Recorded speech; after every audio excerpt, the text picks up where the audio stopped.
Très chers compatriotes, il vous souviendra que depuis son avènement en janvier 2019, à la suite d'un accord, M. Félix Tshisekedi Tshilombo n'a jamais organisé le symbolique défilé militaire dédié à la commémoration du 30 juin, fête de notre indépendance. C'est bien l'expression du mépris débordant qu'il nourrit contre l'armée nationale. Il l'a par ailleurs déstructuré, désarticulé, tribalisé et affaibli pour promouvoir sa coterie tribale à qui il réserve promotion à grade et distribue par népotisme exaspéré étoile à certains officiers et généraux de sa proche communauté. C'est une entrave grave aux articles 188 et 189 de notre Constitution. Conscients du danger existentiel que court notre pays, nous ne pouvions rester passifs face à la trahison des attentes légitimes de notre peuple. Il était temps pour nous d'agir en voyant Tshilombo défaire la République, affaisser l'architecture de notre État et brader son intégrité territoriale par l'affaiblissement prémédité de son système de sécurité et de défense. Il est donc urgent d'agir pour mettre fin à ces régimes cancérigènes, obstacles au progrès de notre nation. Il est temps de briser la peur et de l'affronter. Nous devons résister à ces régimes de frappeurs, des voleurs, des détourneurs et des menteurs attitrés qui écrasent notre peuple. M. Tshilombo a trahi la nation. Il a trahi notre constitution. Il a trahi notre démocratie. Il a trahi notre peuple. Cet homme a conclu des accords alambiqués, à l'insu et au préjudice de la nation. C'est le cas du partenariat fumeux avec l'armée du Burundi et certains pays de la SADC, ainsi que l'utilisation comme supplétif des forces génocidaires FDLR. Comment comprendre qu'un chef d'État puisse négocier le déploiement des forces étrangères sur son territoire en uniforme des forces armées de la République démocratique du Congo et les préparer à attaquer d'autres pays voisins? Les Congolais ont-ils déjà vu depuis 1960 un de leurs chefs d'État se faire protéger par des mercenaires non autrement identifiés? Lui qui se targue des scores soviétiques imaginaires aux élections bâclées de 2023, aurait-il désormais peur de son propre peuple qui l'a tant plébiscité? Tshilombo est le plus grand commun diviseur et l'agent déstabilisateur de la sous-région des Grands Lacs. Il mène une politique étrangère erratique et belliqueuse qui se démarque dangereusement des principes fondamentaux de notre diplomatie qui veut un Congo, espace géopolitique procurant paix et stabilité panafricaine.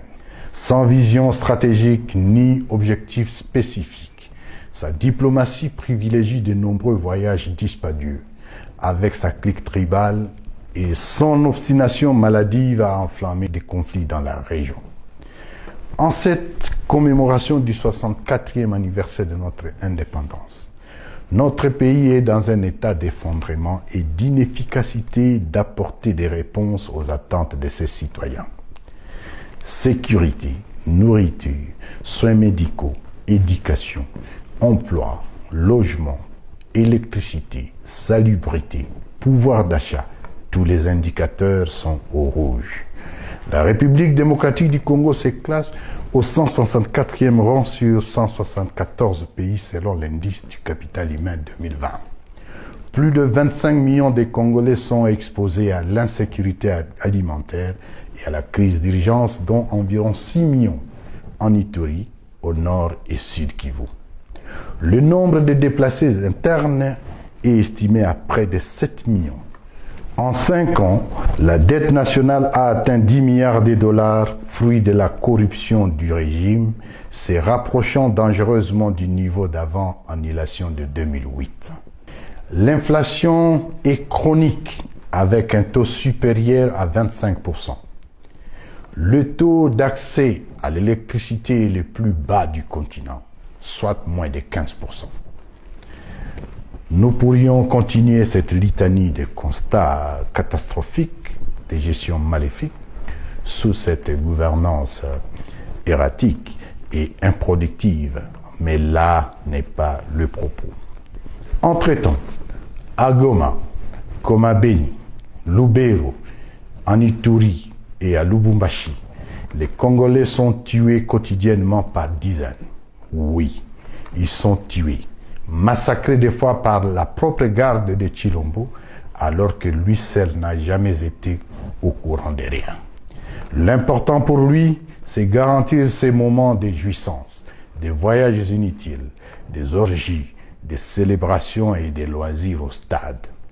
Ce pouvoir est patrimonialisé autour d'un chef qui se veut roi du Congo, entouré de sa mère, de ses frères, de ses cousins et de ses amis, sans compter la pseudo-union sacrée, son nouveau clan élargi au partage du gâteau Congo. Désormais, en République démocratique du Congo, ce sont des personnes insignifiantes et insensées qui occupent les devants de la scène au nom d'une écurie mafieuse.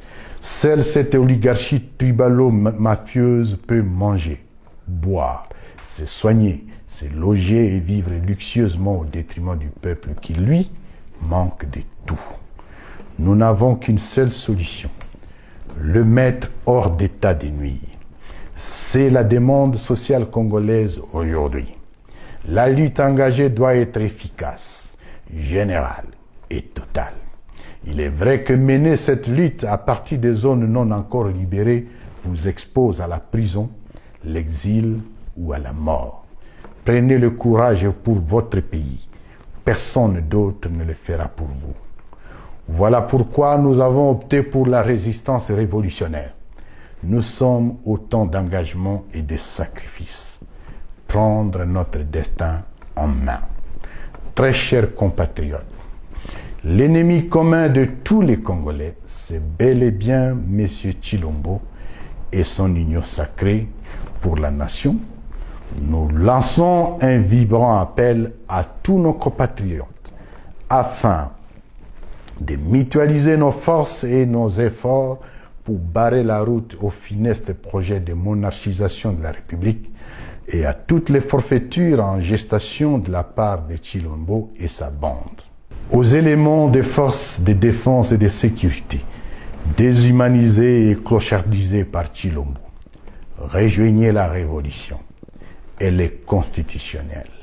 Rejoignez l'Alliance Fleuve Congo à travers sa force, l'armée révolutionnaire congolaise, ARC, à qui je rends hommage, à toutes les forces vives de la nation. L'exemple de nos pères de l'indépendance, à qui nous rendons un vibrant hommage pour leur courage héroïque. Mobilisons-nous pour sauver la nation. Chilombo est affaibli. Il va partir, de gré ou de force, par la volonté populaire. Bravez la peur, résistez, opposez-vous au mal. Vive l'Alliance Fleuve Congo. Vive la révolution constitutionnelle. Que Dieu bénisse la République démocratique du Congo et son peuple. Je vous remercie.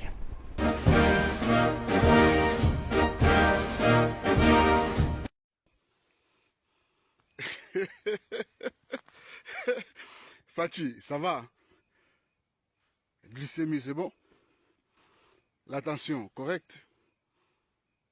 Et bon moral? Tout va bien? Ça calme, vieux, ça calme. Kinshasa, c'est pour bientôt. On arrive.